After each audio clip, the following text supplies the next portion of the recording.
is not even close. It feels like a slap in the face to even use that word. I don't think we know very much about bodily suffering or how to work through it. But if we ever get to that place, I hope we can suffer like Paul. My favorite story of Paul is when he went to Philippi. You guys remember this story? He shows up in Philippi. This was a Roman colony. This was a place of extreme patriotism to Rome, second only to probably the city of Rome itself. And if you were there, then you had all these rights. It was a cultural elite place of great learning, great art, and a great standing. If you were a Roman citizen in Philippi, man, you were like cream of the crop. Paul goes in there. There's no church. Well, he starts a church. And he starts praying. And he starts ministering to people. And suddenly he's taken by the magistrates. Somebody turns him in on trumped up charges. And he is beaten. Brutally beaten. Him and Silas both. And that night, as he's sitting bleeding in a dungeon in stocks, do you know what he was doing? He wasn't drafting a letter to his lawyer.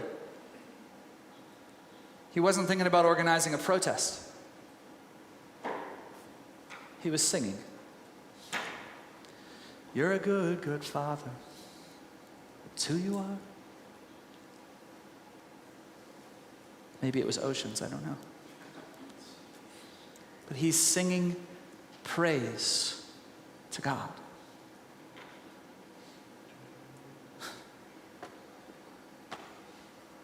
I don't know if I could do that. But we know what happens.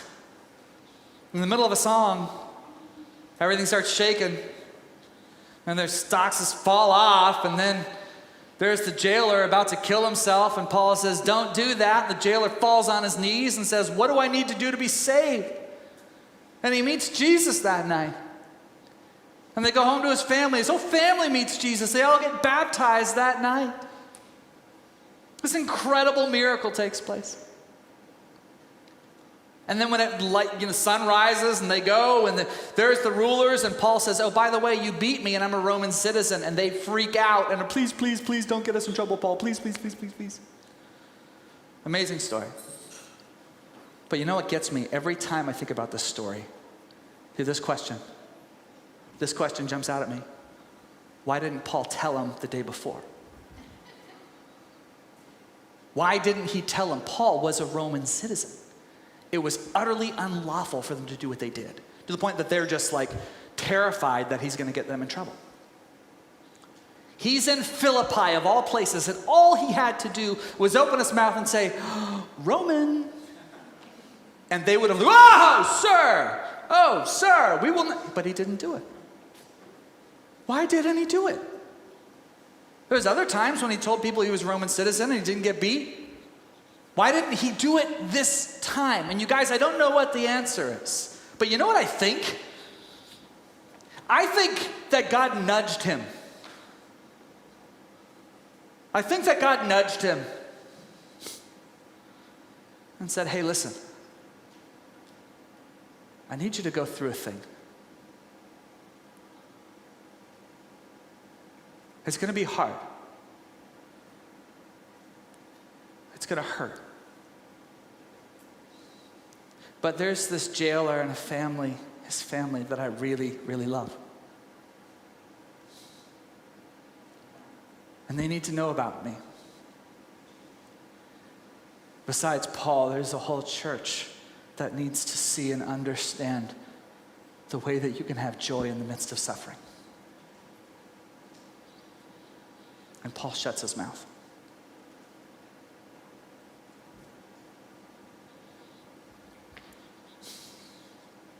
All things work together, Paul said, for the good of those who love him. all things.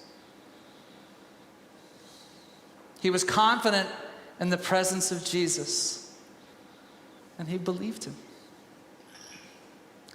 And this, friends, is where I need to step on toes, perhaps, maybe not. Because 2020 has been a hard year, and it's led some of us to like the brink of despair. And we as the church, we're supposed to have an answer for that despair, which is him. We're supposed to have hope like Paul had, but too often I feel like so many of us have forgotten, and I've been in this place. We've forgotten his abiding presence and all that that means and all that that entails and all the ramifications of him being with us. And sometimes we've let the very real concerns and real fears eclipse him. You know, in the Psalms when he says, magnify the Lord, it's like zoom in on God. You know, zoom in, magnify him. And it's sort of, that's modern equivalent, right? And too often I feel like what we've done is magnify our fears. Zoom in on our troubles. Dive in and think about all the terrible things that could happen because of A, B, C, or D. And I think sometimes we've forgotten that all things work together for good. You guys, I've said this many times, and I'll say it again. As followers of Jesus, we have the right to lament. We have the right to come and say, why, God? We have the right to say, where were you, God? We have the right to say, God, I thought you said. We have the right to take all our emotions and all our anger and fear and brokenness before him. We have the right to do that, and he invites us. But we do not have the right, friends, to give up hope. Because we never held the keys to hope in the first place. And one thing I've seen from so many in the body of Christ is a sense of hopelessness, as if the situations are just too big for us. As if we all just need to basically just run for the hills. And I don't think that's what he's called us to. I don't think that's it. You know why? Because he is with us. But Pastor Jason, what about the global pandemic? Well, first of all, you don't have to call me pastor, but that's fine. What about the global pandemic? I know, it's a real thing. But you know what? We don't need to despair because he's with us. Okay, but what about all the economic fallout because of the global pandemic? Well, I know, it's rough. But guess what? We don't need to despair because he's with us. What about the concern for civil liberties in the pandemic? Don't you think that's real? Of course. But you know what? We don't despair because he is with us.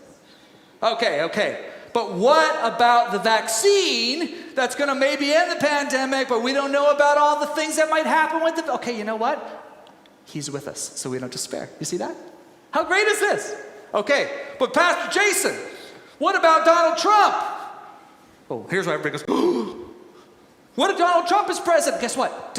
Don't despair, he's with us. Okay, but what about if Donald Trump isn't president and Joe Biden's president? Guess what, guys? We don't despair because he's with us. Are you seeing a theme here? None of these things, wherever you come from, whatever you think, eclipse the reality of the presence of Jesus. None of them.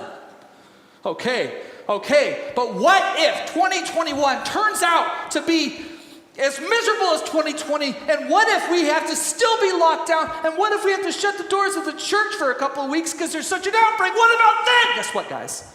We do not despair because he is with us. Do you hear me? There's my man. We do not despair.